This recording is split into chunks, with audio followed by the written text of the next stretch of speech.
Like we always say, man, just make sure everything you guys are doing is, you're signing splits and make sure everybody's sure. Like, be like, listen, it's gonna be a 70-30 split. Are you sure?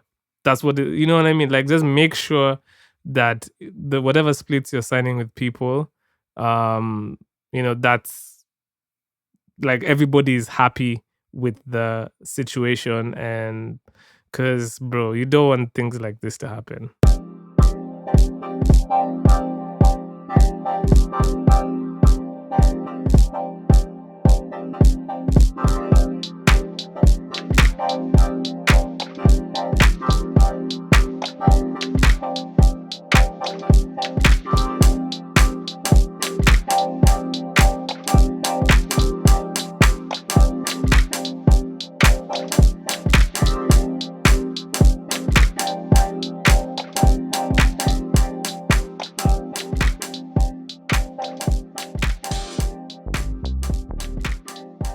Yo, what's up, and welcome to episode 99 of the 30% podcast.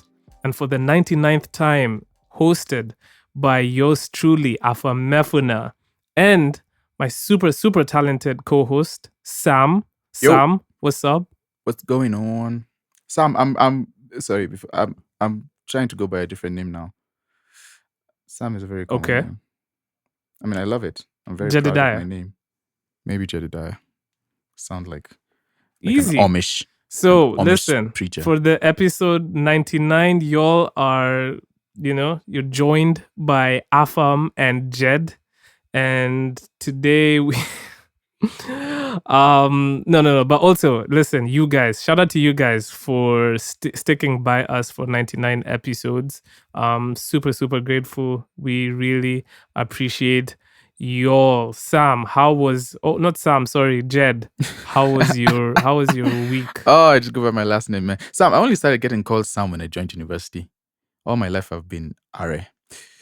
Week's been great. It's been great.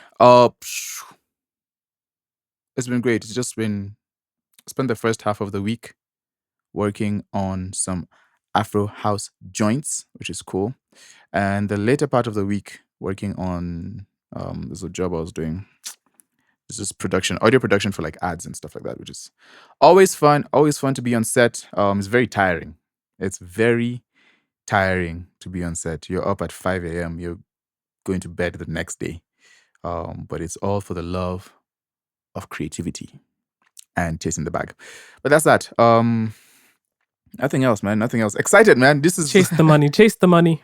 Yeah, chase the money. Oh man, we've been going for a while. I'm just excited for the being able to do this for like a long time. Like that's fun. We've held on. Yeah. But yeah, that's it. What have you been up to? I have not done anything else, unfortunately. I mean, I think the biggest thing I did this week was I am now a certified photographer. That's you. Listen, some of y'all know me as a music producer. Other people might know me as a podcaster. But no. I am actually a photographer. Sam, this past week I had to figure it out. I had to learn. I took like a crash course in photography 101, and I said, you know what? I'm just gonna do this. I'm just gonna learn how to like take photos and edit them, and that's exactly what I did. So on Friday we had a photo session.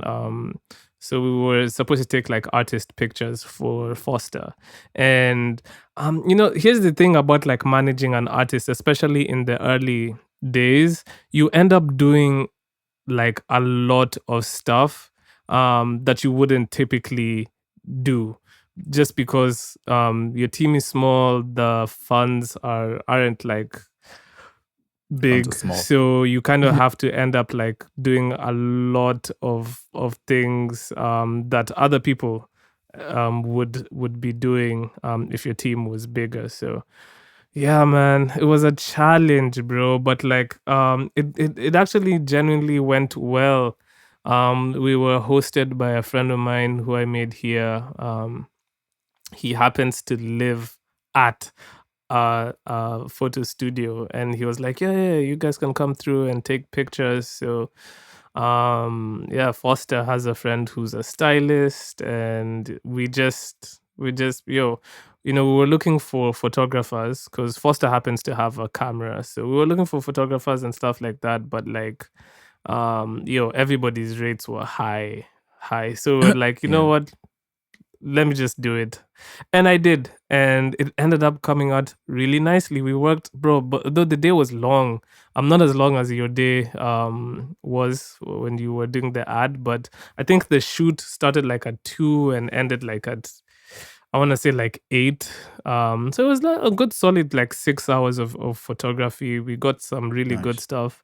And yeah, Foster and I got we got the Adobe suite, and bro, we've just been, well, me personally, I've been messing around with Photoshop and Lightroom and Adobe Premiere and After Effects, like, bro, like, just trying to learn how to do all these different things. So pretty fun. And yeah, that bled through my whole, because my whole weekend was just me editing pictures, and it was low-key really fun and therapeutic, actually. So yeah, that's kind of how my week went. I was full on photographer mode. That's cool, Mr. Photographer. Yep. You have to do it. Hey, that's the mode, man. When you're at the lower, let me not say lower levels like that, but then when you're down there, It's lower levels though. yeah, you It's have to like, really do, we're starting out. yeah, yeah, you really have to get everything done, which is cool, because then, and that helps when you build knowledge in that area. That helps, like when you now hire people for to do this work or work with other collaborate with other people. Like you have a more, you appreciate it more, and then I think you also are able to spot quality. It just makes your eyes and your ears a lot better when you've done it for a long time. So Yeah. yeah, man, shout out to that, yeah, this Before we okay, actually, before we go, before we go, yeah, before we go on, so yo, as you guys know, it's episode 99, and we wanted to do this before the end of the podcast. So we had this idea, Sam and I, where we were like, yo, for episode 100, we kind of want to have an episode where we are like just like a Q&A, where we're just kind of answering questions. I yeah, mean, I feel like in this whole 100 episodes, you all know us a little bit, but like maybe not as we be much. oversharing So we on wanted here, to just so kind of, they probably yeah. know us. So, we just wanted to kind of know, or like open that up where you guys can just ask us a bunch of questions, and we can go through them and kind of answer it. So it'll just be like a get to know like session, and interactive in that sense. Yeah, I mean, So yeah, man. just to add, I think it's we're not only keeping it to get to know us. Like, just ask questions about whatever you might be curious about, I guess, or our opinions on things or things like that. Like, that would be cool. Exactly. So Yeah, bro, like if you guys could just send your questions to our DM at the 30% podcast Instagram. I mean, technically, you can ask wherever you consume this the podcast. Yeah, podcast, but I think the most convenient place would be in the DMs. So you could just like ask what you want to have answered. And yeah, next episode will be a Q&A with the 30% Pod Boys, formerly known as, wait, we used to be called something, Sam. Oh my God, I'm back not in the be day, the reminding you. Poseidon. Oh What no, did we used to call ourselves? Oh, the The Poseidon Poseidon Pod Pod Boys. Boys. Oh my Imagine. god, That's so cringe. we've had so many different like things in this podcast. Like I've even lost track of how many nicknames and funny inside jokes we've had. But yeah, listen, if you guys want to know anything about the boys, just send it to our DMs and we will answer that next episode. Sam, what was happening in the world? In the world Update all of us, please. of Kenyan music, what was happening? Let's start with the Grammys. The Grammys are coming up next year. I want to get the exact date. Yeah, the Grammys. The Grammys are being held next year. Are being held on the 2nd of February next year. So, I mean, we've been talking about artists in Kenya looking to submit. I mean, we had that conversation about who we think could submit for the Grammys from our industry, and I think the deadline for the submission was August, if I'm not wrong, 30th August. Okay. Yeah, so it just came out that a whole bunch of people have submitted. I just want to shout them out. I think it's cool. We had mentioned Bien. He submitted Alusa, Why Are You Topless for Grammy consideration. Savara submitted Euphoria. Savara, MyQuest, and Mr. Drew submitted Euphoria for, what was that? I think it was the best African music performance, is what I saw. Something like that. So that's dope. Madaraka Vibes, the album by Javan Okello, was submitted for Grammy consideration. And yeah, Madaraka Vibes, I guess he's the guy who, rather the album is from the guy who does the Madaraka Festival. So that was cool. Victoria Kimani, I think, also submitted her last project for a Grammy. So it's just cool. It's cool to see. And I don't know who else. Those are the ones I've seen. I don't know if there are more. But that's really cool. It's really cool to see us be there. I do hope we win. I do hope at least someone from this region wins. When I was looking at a little bit of a description, it's apparently it's Kenyan music has been categorized as genge music. So Oh wow. all music, or most music, I don't know if it's true, but then most music would be termed as genge music if it wins, like, which is really weird because we have so many subgenres within the Yeah. Kenyan music scene. So that's just weird. But yeah, I mean it's How about like Bien and Bensol and like Savara? Like, did neither of those people like submit or nah? I mean, We just haven't had like everyone who's submitted. Yeah, we've not had everyone who submitted, but Savara submitted. I would think he did that independently. We don't know about the rest, so yeah, maybe as we get closer to the date, maybe more people will show that they've submitted. But I don't see why they wouldn't want to show they've submitted, because it's for the like just public support. But we'll see. I don't know. We'll see. Well, I mean, listen. Yeah, I mean, shout out to the people who've submitted, and also good luck, because it would be really nice to see somebody from home take home one of the, one of the Grammys. That would be that would be huge. I mean, as for the whole thing being categorized as genge, I mean, this is my biggest like frustration with award ceremonies in general. I feel like it's very difficult to categorize things appropriately, especially African music, and that's the biggest frustration. You know, like I don't even know how it's possible to appropriately categorize all the music that comes out from this continent. It's very diverse. I'm pretty sure if you go to TZ and you're like, all that stuff is bongo flavor, I'm pretty sure people from Tanzania would be like, no, there's so much more that happens in Tanzania than bongo flavor. Like, and it's the same thing here. Like, there's way more subgenres and genres outside of gengetone or genge, sorry. Like, so it's a mess. It's a mess, and the West always categorize African music as Afrobeats and stuff like that. But we've had that conversation multiple times as to why that's frustrating. So my solution would be to just have an award show specific to Africa and figure that out. that way, because I don't even know if the Grammys can like. I don't know if they can handle just the amount of music coming out of this continent. Moreover, I don't even know if they can even like categorize appropriately. I feel like someone will always feel miscategorized in Yeah. the awards. I mean, but they do have I don't know. that issue um in the American industry also, where like the weird categorizing, Exactly. especially when hip hop is involved. Sometimes I feel like there's some artists who are more pop leaning, and it's just easy to lump them Like up. Tyler, the Creator, when he won, Yeah. and he was like, well, this wasn't a rap album, but like, I appreciate y'all, but it wasn't really a rap album. Yeah. So if they can't even get that stuff can't get right, this right, like, then how are we going to expect them to get get like the it, yeah. African music right? Not at all. Yeah, it's just not going to happen. But hey, listen, a win is a win. If anyone from Kenya takes home a Grammy, I'm happy.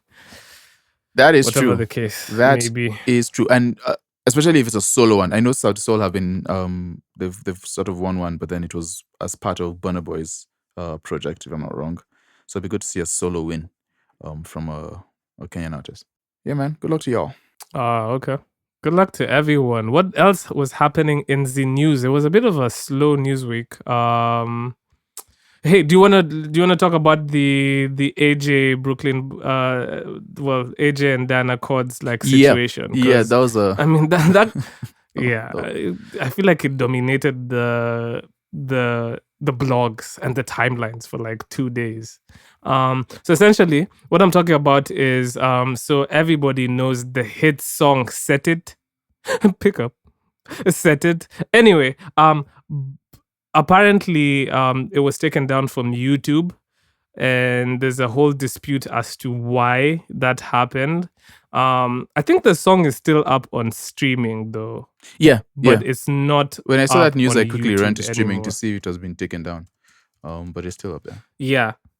And it's actually highly interesting to see that Kenyan artists really value music that's on YouTube way more than music that's on streaming. I think that brings more revenue or generates more revenue than music on streaming. I think primarily because most Kenyans, especially consuming like more mainstream music, would listen to it on YouTube as opposed to streaming. Yeah. Interesting. The consumer habits. We're just we're more YouTube inclined as an industry, I feel like. We are. We're a more YouTube oriented market. But listen, we have to report this from the fact that we have on the table, which is, according to Dyana Cods, she shared a like screenshot of a WhatsApp conversation.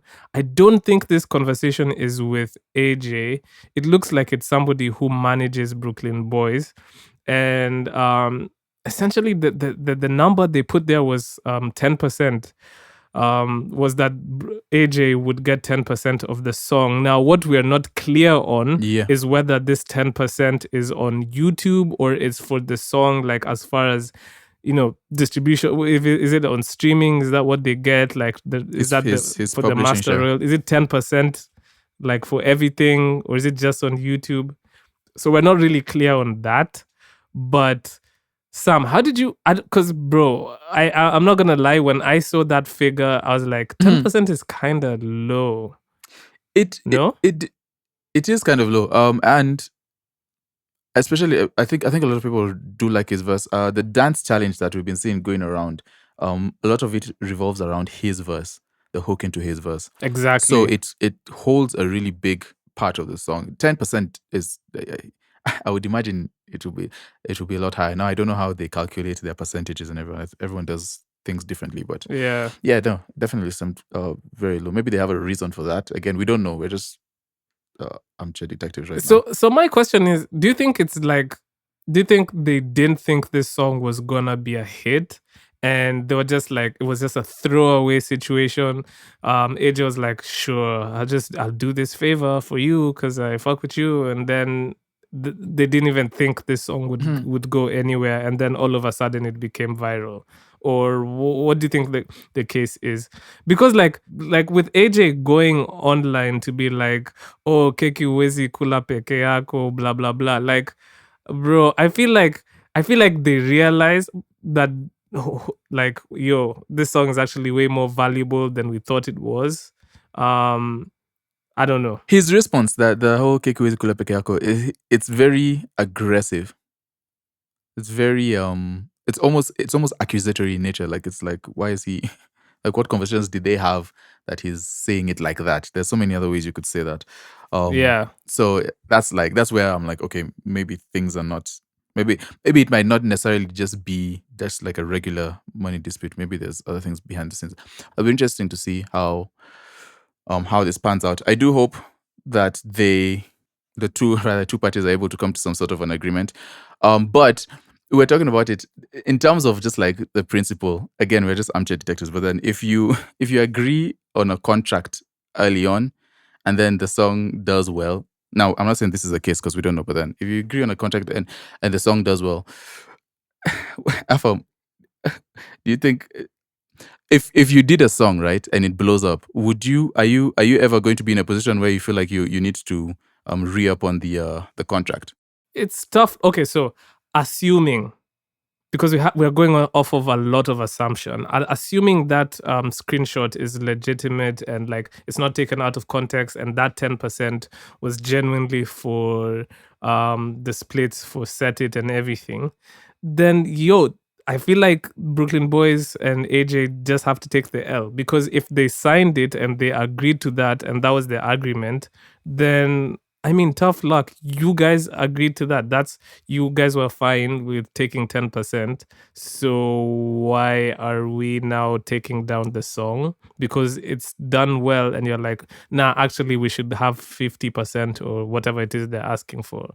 Nah, for me personally, based off of the information that we have, it doesn't seem right to kind of take it down. But then again, we're working on limited information, so we can't really, all we can really do is speculate.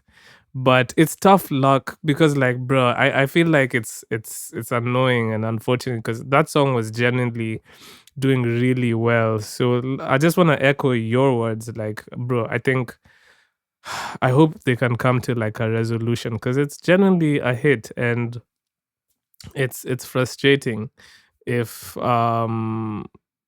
it's just taken down and that kind of stifles like its progress. Although I feel like it's still radio rotation, it's still gonna be on that heavy, and if people are consuming it on streaming, I feel like they still are. So it's not all the way bad, it's just a bit annoying. So I kind of feel for Diana Cods in this situation, I'm not gonna lie.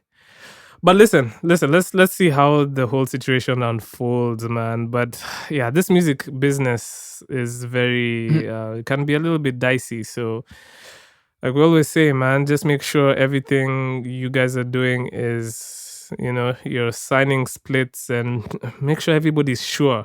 Like, be like, listen, it's gonna be a 70-30 split. Are you sure? That's what you know what I mean? Like, just make sure that the whatever splits you're signing with people, that's like everybody is happy with the situation, and because, bro, you don't want things like this to happen. Yep, it affects the song negatively, or sometimes it's positive PR. You never know. But in terms of for music business, yeah, it's just better to have everything set and then honor the contracts. It makes it easier for everyone. But yeah, man, we'll see what happens. We'll see what happens. Hopefully it goes back up. Well, Hopefully it goes back up. Did anything else happen? is there anything else that happened in the legal realm of the music industry? Legal realm. Just an update, I guess. Also following the whole brand Mutinda versus Nonini. Yeah. Brand Mutinda and Cynics Electronics versus Nonini. Apparently Mutinda has appealed to a higher court to challenge the 4 million copyright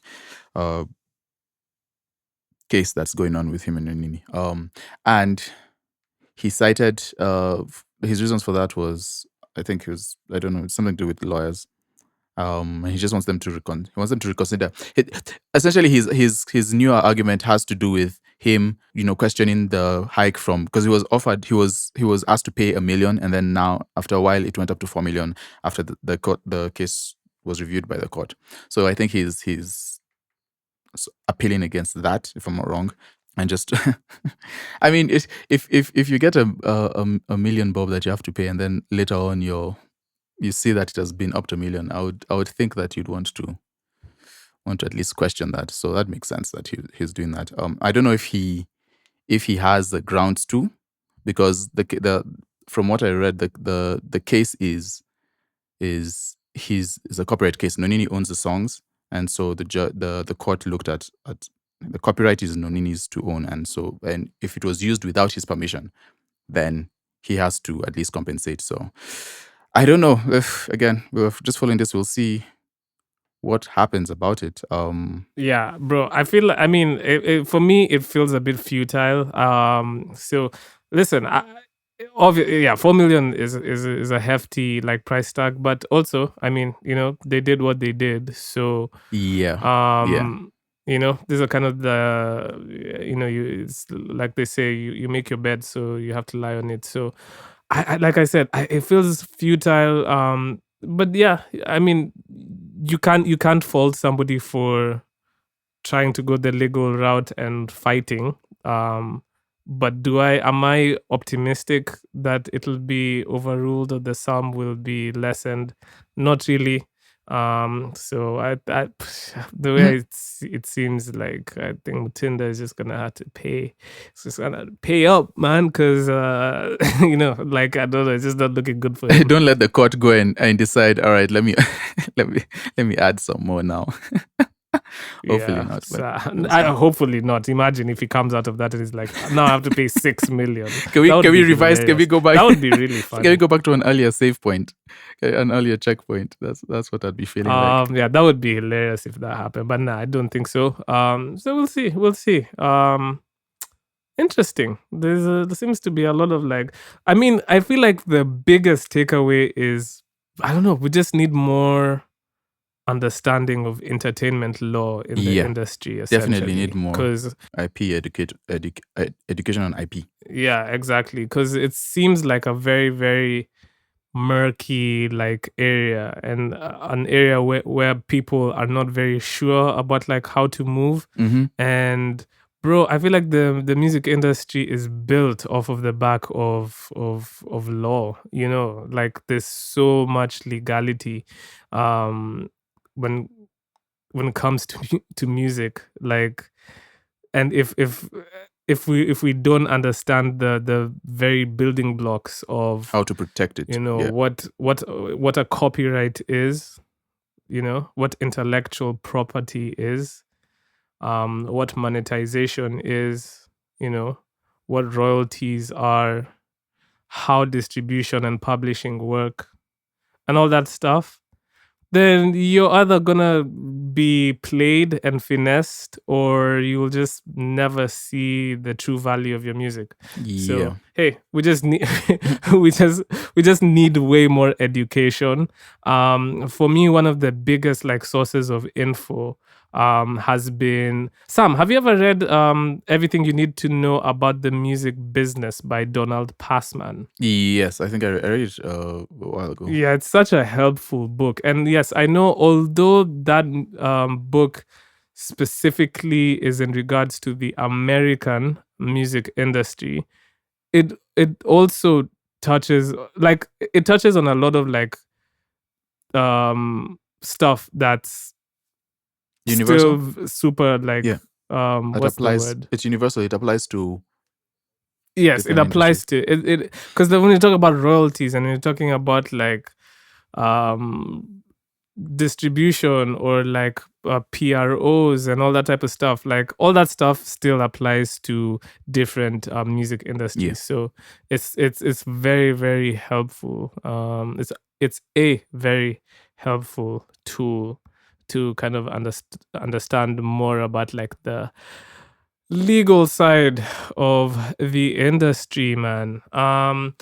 But listen, Sam, we are not legal people. We are creatives, and we love the creative side of the industry, which is why every single podcast we talk about music at the end of the podcast. So, Sam, what were you listening to this week? What came out that was tingling your ear hairs for the 99th week in a row? Okay, I'm getting long winded. What did you listen to this Let me week? save you. Save you from yourself. Dang, there was a few drops. Few drops. Where do I start? I could start with let's start with bigging up producer artists. I like I like the wave of producer artists. K-Rob. K-Rob is a producer who's been releasing quite a bit, and he released a song called More Than Friends with Hilda Watiri. So shout out to him. If you're a K-Rob fan, go listen to that. Papa, again, he released an album and then decided he's just going to release every week after that, or every other week. Listen up. This was cool actually. I enjoyed it. This one. Um, yeah, it's interesting. For me, he's not still. Still makes it sound weird, but then he's at the building stage, and I think he's gaining a lot of fans with the more drops. That's what consistency does to you. Is it keeps you up there. So that's cool because he's consistently appeared on the major New Music Friday playlist, which is a good tool to get seen. So shout out to him. Ndovuku released Tigoni, Calligraph Jones, and Shekinah Karen dropped Wrong Number, which is produced by Luigi. I think Luigi produced the. Let me find the name of it. But then he's been working with, if I'm not wrong, he's been working with Calligraph. Calligraph's last song was done by him also. So yeah, shout out to him. Yeah. Let me see who else. Oh, do you wanna shout out anything as I go through my list of what I'm rocking with? Yeah, I mean, listen, Saru, Tipsy G, Masauti released the song Bad. So shout out to them. I don't know if you talked about Chimama by Bahati and Musa Jakadala. Yeah. That came out. Flyer released again. Listen, Flyer has been really consistent this year. So shout out to him. He released a song called All the Space. Sorry. Sorry. Yeah. So shout out to Flyer, man. Flying the banner for all the woke people out there. Who else? Ooh, Turunesh. Turunesh released an album, Sam. Did you listen to it? Not entirely. I went through a couple of songs. I haven't heard the whole thing, but I'll give it some time. I'll give it a listen. Same. I'm in the exact same boat. But shout out to her because like her stuff is always it's very artsy. You know, it Very, goes very artsy. down the route of very creative, and her vocals are always mixed in a super like different like way. So Nesha Cypher is the name of the album. I did listen to one of the songs. I think it was Control S that I listened to. So yeah, man. Let's see. Tesla and Dyana Cods, speaking of Dyana Cods, released the song Utawezana. Listen, me whenever Tesla releases music, I'm sad. Like I fuck with Tesla heavy. I'm a huge supporter. I think Tesla is really, really fire. So yeah, man.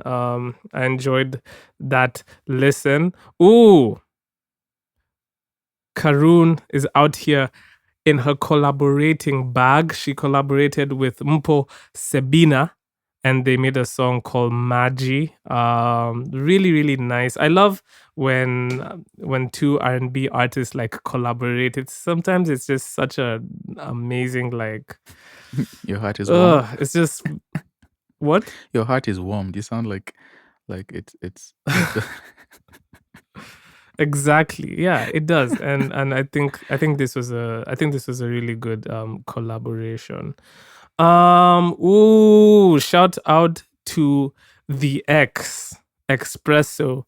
They released the song Gilingili, which I first saw the visual that they posted on Instagram. And bro, yeah, shout out to them. Espresso. The reason why Like I look at Espresso with it's just like a lot of fondness is because like they started producing music around the same time I started producing music, and I was always cognizant of like what Mr. Lou was doing, like because I don't, like those are the first people I was like seeing put music up on SoundCloud, and I was like, yeah, okay, bet, like even me, I want to do the same kind of Yeah. thing. So to see that there's still people who are like within that early SoundCloud like wave still releasing music. Super, super dope. And I believe they're releasing an album. So, and I think that's coming out soon. So, looking forward to that, man. Shout out to the Expresso gang. The song also has Baby on the Island as well. Just thought I should let you all know. Did you find what else you listened to this week? Yeah, just a couple of highlights. So Kodong Clan. Kodong Clan is a group, it's a it's a super group really, is what it is. It's Kodong Clan is made out of that's Kodong clan with a K. Okelo Max is in there, Ben Soul, Mordecai, Charisma, Iwaya Tajiri, Costa Juang, and Israel Onyach. That's like that is a super group if I've ever seen one, man. That's It is, man. big players. Yeah, so they dropped a joint recently called Kodong, which was interesting. It's interesting seeing them sing together. I mean, they recently released Okra Water. I think that was I don't know if it's all of them on it, but then it looks like that was their sort of like first idea launch. This is like when KD joined Golden State, man. Like, bro, like all of them in Avengers one Assemble. group. It's overpowered. Yeah. So yeah, I want to shout out that. That's interesting. I like to see how that goes. And what their plans are for the group. I guess lastly I would just highlight Quiz. Quiz is a Kenyan rapper I really enjoy. He released a song called Bed in Grave, which was pretty cool. Timmy T that also released an EP called Crocodile EP. If you're a big Timmy fan, go check that out. I think that's all from that's oh no, and lastly, shout out to Kamaru, who dropped his project, The Temporary Stored, not The Temporary, it's called Temporary Stored 2. Wait, Sam, did you listen to it in its entirety? I haven't. I have not listened to the whole project in its entirety. I heard the song with Nyokabi Kariki. The song Nyokabi Kariki has on the project. I think the project has other collaborators on it, so I've not. I'm definitely going to play it. I enjoy Kamaru's music. I don't know if it's me. Would you consider this music? I mean, you would. It's like an audio experience. Yeah. It's very ambient and very. I don't know. I really enjoy it. So yeah, I'm excited to sit down and let the sounds of the world take me away. So shout out to him for that. Yeah. Yeah, because like, bro, when I clicked on that song with Nyokabi Karaoke, man, I was like, it's not what you expecting. I was like, what am I experiencing right now, Yeah. man? Like, it's very, it's very very engaging and like envelops you in like I don't know how to even describe it, so you all need to check that out. It's very different. But yeah, Sam, for me the song that stood out this week, and I'd like to highlight this artist. So I haven't interfaced with their music too much, but XO, he released a song called Deja. I don't know if you had a chance to listen to that, man, but I was messing with it heavy. I think I really like the guitar and the production actually is very, very good. And his vocal performance was very, very impressive. I came out of that listening, I'm just thinking to myself that, wow, XO, that's an artist like that's definitely on my radar. Yeah. So I'd like to shout him out, and I'd love to kind of highlight him and play him. Oh my god, wait. I know there's a whole narrative of me being super sentimental, but XO becomes the last person we play in the gosh. before the hundreds. Oh, after XO, it's triple digits. Yeah, end of the double-digit era. exactly. He's the last double-digit artist we play on the podcast. Man. This will come in clutch in a what do you call it? Like in 10 years, like in one of those like not bingo. Like is it bingo? Not bingo. Bingo? Like no, those like a competition, like a quiz night type thing. Like who was the last? Anyway. Oh, never mind. Okay, I'm rambling. These are the stupid things I think about sometimes. Anyway, ignore me. You guys are about to listen to the smooth Afrobeat sounds of Deja by XO.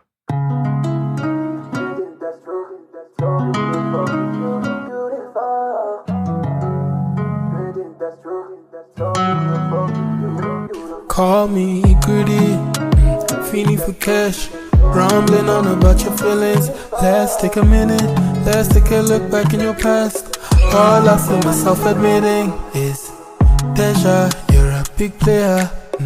Deja, yeah, you bring danger. Deja, yeah, you need prayer. And I know that we can't be apart. Deja, you're a big player. Deja, yeah, you bring danger.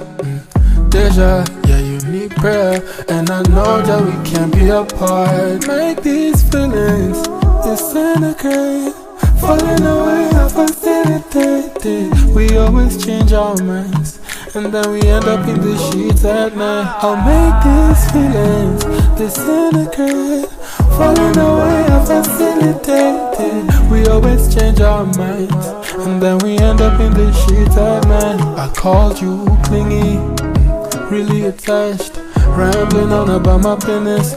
Oh, wait a minute, let's take it back from the beginning. All I see myself admitting is Deja, you're a big player. Deja, yeah, you bring danger. Deja, yeah, you need prayer. And I know that we can't be apart. Deja, you're a big player. Deja, yeah, you bring danger.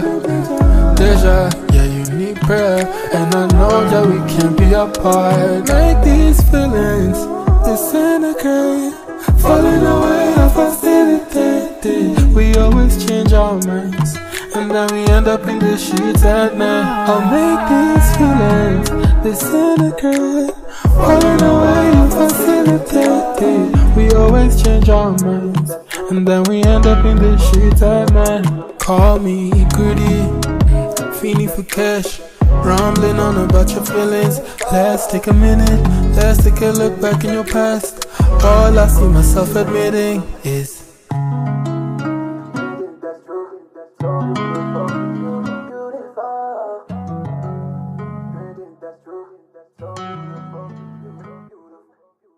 that was Deja by XO. Also, if y'all are into slowed and reverb, he actually released this with a slowed and reverb version on streaming. So y'all could check that out if you are interested.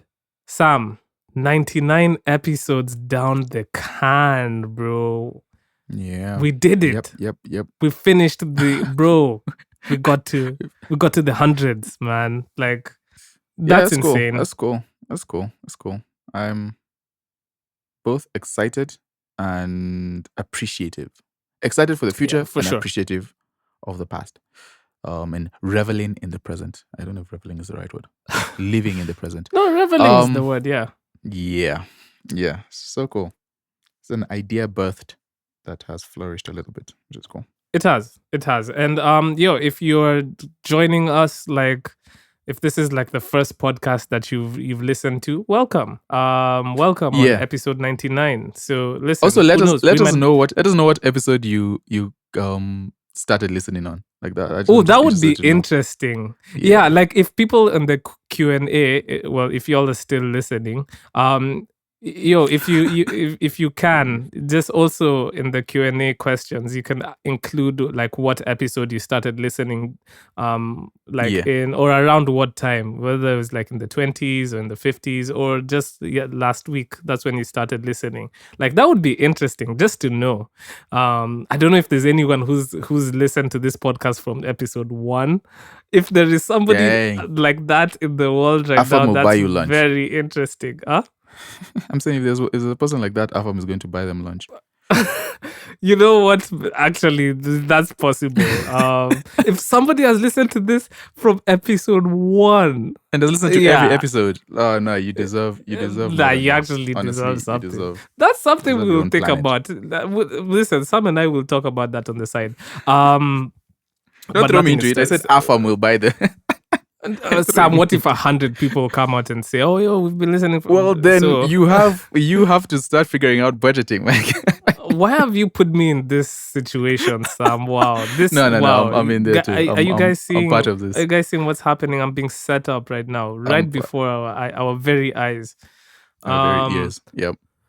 But yeah, like I was saying, if you guys are new around here, at the end of the podcast, I kind of like to talk about these 3 C's that I feel like are very, very important, especially if you are, if you are in the creative industry. So not just like in music, but whatever creative industry, I think these 3 C's would apply, and they are confidence. You all need to be very, very confident in your work. Confidence is what sells. If you are confident and about your work, then people are gonna see that, and they're gonna be willing to give you time, because it seems like, okay, this is somebody who feels like their work needs to be paid attention to, so let me pay attention to it. So always make sure you're confident. Always be consistent. Consistency, especially in this day and age, is key. Gone are the days where you could release music once every 2 years. That only works for artists who have made it and are the pinnacle of the music industry. But if you're starting out, I would suggest releasing music on a consistent basis. And I always say, I'm not saying release music every week or every 2 weeks. But if you decide to release music every 2 months or 3 months, stick to that and make sure you have a consistent release strategy, a consistent rollout plan. And if you do that, you will eventually get to where you're trying to go. And lastly, craft. Always work on your craft. Always strive to improve from where you are today. The small stuff adds up in great proportion. You could watch a tutorial that's only 5 minutes long and have an entirely different outlook on your art, and that could completely shift the way you approach making music or painting or whatever it is that you do. So just every day try and even dedicate 5 minutes to improving yourself, and that'll go a long way. Yeah, man. Sam, what do you want to tell the people? Shout out to every single person. Don't have anything particularly special to say. Just thank you all for listening. And yeah, we'll see you in episode 100. Yes, sir, man. We'll see you guys on the big. Oh my God, this is the last one. All right. Yo, listen, I will. Come on, man. I will never forget this. I will never forget you all, and we will see. We will see you guys on episode 100.